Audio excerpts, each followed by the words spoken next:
Depois de ver a consolidação, eu gostaria agora de também trazer alguns conceitos acerca da redução do componente aéreo. A redução do componente aéreo resulta do colapso pulmonar, também designado por atelectasia pulmonar, tal como a consolidação. O colapso também pode ser um colapso de todo um pulmão, pode ser um colapso apenas de um lobo, pode ser um colapso de um segmento, ou ainda, em certos casos, poderemos mesmo observar um colapso dito subsegmentar. Há vários tipos de colapso que convém, de facto, conhecer. O colapso pode ser provocado por um mecanismo obstrutivo central e então, digamos que é um mecanismo que atua por obstrução pura, não deixando que o ar penetre para todo o pulmão a jusante do obstáculo. É o que se passa tipicamente nas neoplasias broncopulmonares, mas também pode resultar de qualquer outro corpo estranho intrabrônquico, qualquer outra lesão intrabrônquica que efetivamente condicione a obstrução. Um segundo tipo de colapso não tem a ver necessariamente com esta origem obstrutiva central, de facto, do brônquio. É o chamado colapso cicatricial. É um pouco, se quisermos, a imagem de um balão que nós enchemos, que nós antes de enchermos com ar, queimamos ligeiramente com uma ponta do cigarro. Se nós agora insuflarmos o balão, o que é que vamos esperar? Vamos esperar que haja uma zona que sofreu uma redução da distensibilidade e que corresponde precisamente à zona onde queimamos com a ponta do cigarro. É também um pouco isso que se passa no colapso dito cicatricial, ou seja, resulta de infecções pulmonares que curam com fibrose, e essa fibrose, ao fim e ao cabo, é a marca das cicatrizes pulmonares que faz também, ou pode condicionar, o aparecimento de uma redução do componente aéreo sem que exista necessariamente qualquer mecanismo obstrutivo central. Outra forma de colapso é a chamada atelectasia adesiva, e aqui, essencialmente, o que está em causa são perturbações localizadas do surfactante pulmonar, que, como se sabe, é fundamental para manter a tensão intraalveolar e os alvéolos distendidos, e que podem condicionar pequenas imagens de tipo linear e que resultam, portanto, de colapsos a um nível muito mais profundo dentro do pulmão, portanto, é um nível muito mais subsegmentar do que propriamente qualquer dos mecanismos que anteriormente estivemos a analisar. Este tipo de atelectasias adesivas, aliás, podem ser vistas, sobretudo nos doentes acamados, com respiração, com ventilação assistida, em que, de facto, as perturbações locais do surfactante podem condicionar ao aparecimento de imagens deste tipo. Por último, há uma forma de colapso pulmonar em que o pulmão, de facto, não está obstruído, o ar entra e sai normalmente, mas aqui o que sucede é que o pulmão é empurrado, é desviado. Isso pode suceder por qualquer massa que comprima o pulmão, mas, de facto, a forma mais comum, ou a natureza mais comum para este tipo de mecanismo é o colapso compressivo, que resulta da presença de um derrame pleural que condiciona, portanto, um esvaziamento total dos alvéolos com contacto.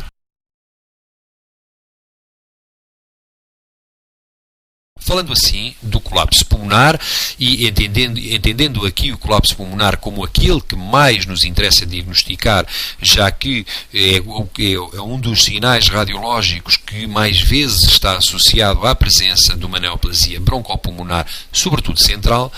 há que dividir os seus sinais radiológicos em diretos e indiretos. Relembro que o colapso pulmonar, de facto, é importante o seu estudo, uma vez que, por vezes, as neoplasias pulmonares não têm uma opacidade nem uma expressão radiológica muito significativa, e por vezes é mais o colapso que nós vamos observar, ou seja, portanto, o sinal indireto de presença dessa neoplasia, do que propriamente a neoplasia em si. Portanto, quanto aos sinais diretos do colapso pulmonar, vamos ter a opacidade. A opacidade resulta da perda de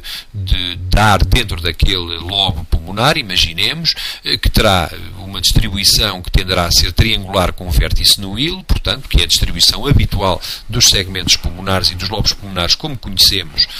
da anatomia, e, obviamente, o segundo sinal direto será o aparecimento do sinal da silhueta, tal como temos vindo a ver também para a consolidação e que resulta da perda do ar adjacente às zonas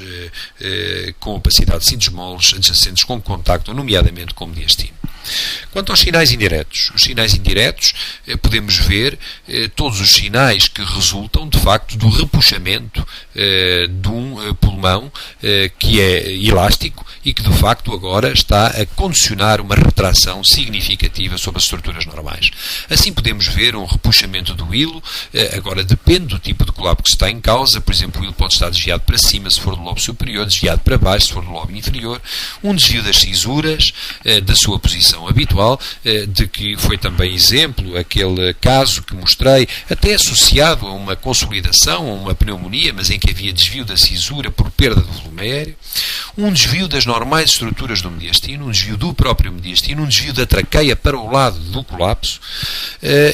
Os espaços intercostais poderão também, nos grandes colapsos, mostrar algum grau de redução, pelo que é fácil sempre comparar com o lado oposto. O diafragma tende a elevar-se, porque o pulmão, logicamente, perde as suas dimensões habituais e a sua expansão habitual. E, por último, um outro sinal associado, sobretudo quando o colapso já tem algum tempo de evolução, é a possibilidade de observarmos hiperinsuflação de compensação, quer dentro do mesmo pulmão, quer do pulmão até contralateral.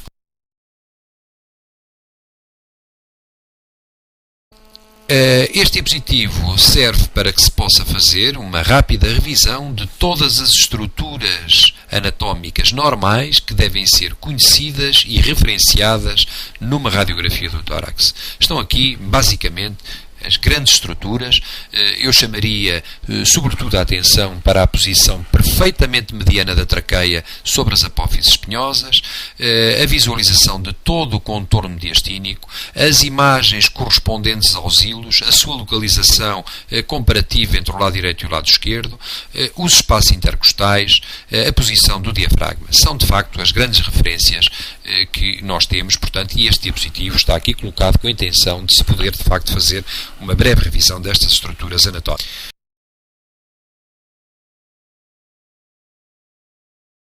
E vejamos este caso. Aqui temos um exemplo em que temos, então, se quiséssemos descrever do ponto de vista radiológico, uma opacidade em toalha de todo o hemitórax esquerdo, todo o campo pulmonar esquerdo.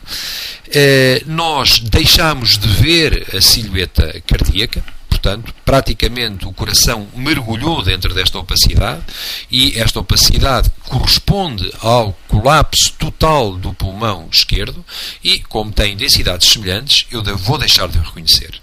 Vejam também que eu não sou capaz de identificar qual é a posição anatómica exata da cúpula diafragmática esquerda, mas sou capaz de ver, como sinal indireto, que a câmara da ar gástrica tem uma localização muito superior até à cúpula diafragmática do lado direito, o que significa, portanto, que a cúpula diafragmática esquerda está também muito elevada.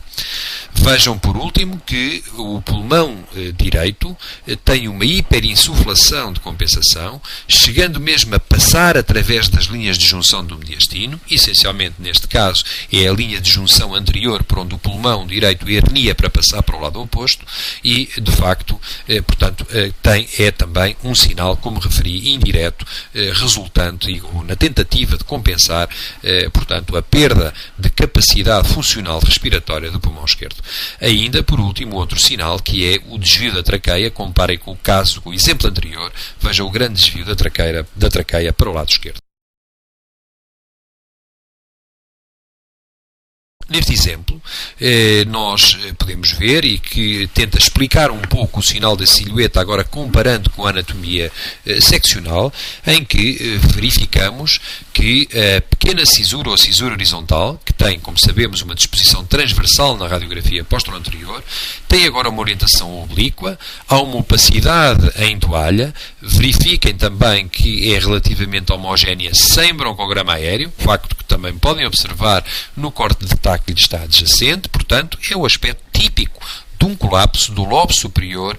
direito, que faz sinal da silhueta como mediastino, que deixa de ser reconhecido, o mediastino superior, não o inferior, obviamente, porque a opacidade não contacta com o contorno inferior direito do coração, e vemos aqui no corte de tomografia computadorizada o motivo pelo qual, de facto, as estruturas mediastínicas são apagadas, porque a consolidação do lobo superior direito tem uma densidade radiológica semelhante à do mediastino adjacente. Portanto, aqui estão explicados os sinais radiológicos, juntamente com a anatomia seccional, de uma consolidação por obstrução central do lobo superior direito, numa situação de neoplasia pulmonar. Neste esquema gráfico, pretende-se apenas representar o que sucederia no exemplo de um colapso do lobo médio, em que vemos o apagamento do contorno inferior da silhueta cardíaca e a sua localização anterior na radiografia de perfil, portanto, com as alterações de densificação ou de consolidação parenquimatosa ou de opacidade em toalha, melhor dito, localizadas entre os dois planos cisurais. E temos a situação real do colapso do lobo médio. Vejam que, de facto, há um apagamento do contorno direito do coração, cujos limites não são capazes, não é possível dizer exatamente onde estão, e em que observamos claramente também na radiografia de perfil a opacidade correspondente ao colapso do lobo médio entre as duas cisuras e com um desvio para diante da pressão inferior da grande cisura, traduzindo precisamente essa perda do volume aéreo e o aproximar das duas cisuras. A pequena cisura está também desviada para baixo pelo mesmo mecanismo. Um colapso do lobo superior esquerdo, por exemplo, em que neste diagrama podemos ver o apagamento das estruturas mediastínicas, à direita na incidência de perfil, verificamos que esta opacidade tende a ter uma localização bastante anterior, toda ela à frente, como seria de esperar, do plano da grande cisura. Se olharmos agora para um exemplo radiológico, vejam como é difícil, de facto, às vezes, detectar a opacidade associada a um colapso. Nós verificamos que há uma assimetria da transparência radiológica. Vejam que os espaços intercostais estão relativamente mantidos, mas há, de facto, uma opacidade a nível da metade superior do campo pulmonar esquerdo, comparativamente ao lado oposto. Na radiografia de perfil, verificamos que essa opacidade é, de facto, uma opacidade que se estende desde a região superior à inferior do hemitórax, o que é lógico, uma vez que estamos a lidar com um pulmão que não tem, de facto, uma cisura horizontal. Tudo o que está para trás corresponde ao lobo inferior com hiperinsuflação de compensação. Portanto, por vezes, as pneumonias são relativamente frustes e as opacidades dos colapsos são relativamente frustes e difíceis de detectar, e podem ser difíceis de detectar. E aqui temos a imagem em tomografia computadorizada, correspondente ao caso anterior que observámos em radiologia convencional, e em que vemos a opacidade do lobo superior colapsado, a obstrução central do brônquio lobar superior esquerdo, a definição atrás desta opacidade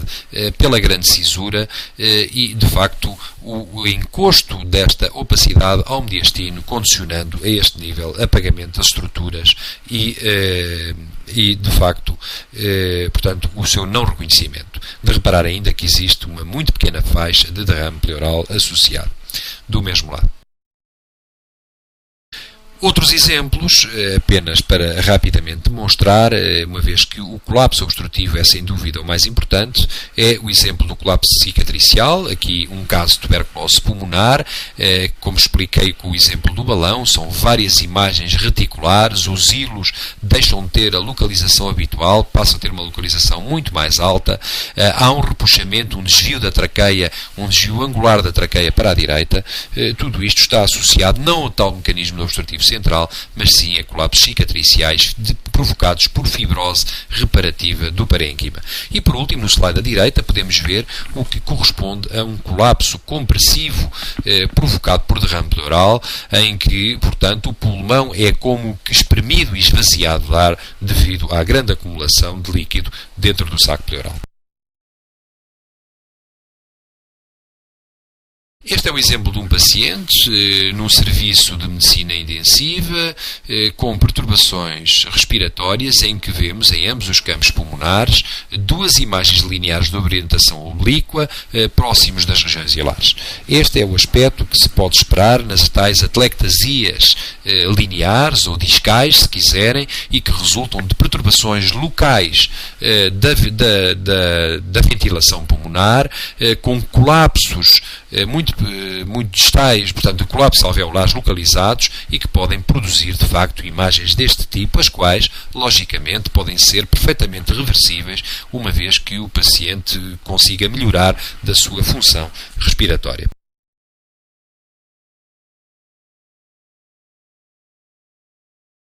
Por último, um colapso cicatricial também, neste caso, em que podemos ver não só uma retração costal, comparado com o lado oposto, o desvio da traqueia, o apagamento das estruturas mediastínicas, o grande repuxamento da cisura que está inclusivamente reorientada e o desvio do hilo esquerdo que está muito desviado para cima, numa situação de colapso cicatricial associado a uma tuberculose pulmonar antiga. Logicamente, neste tipo de radiografias,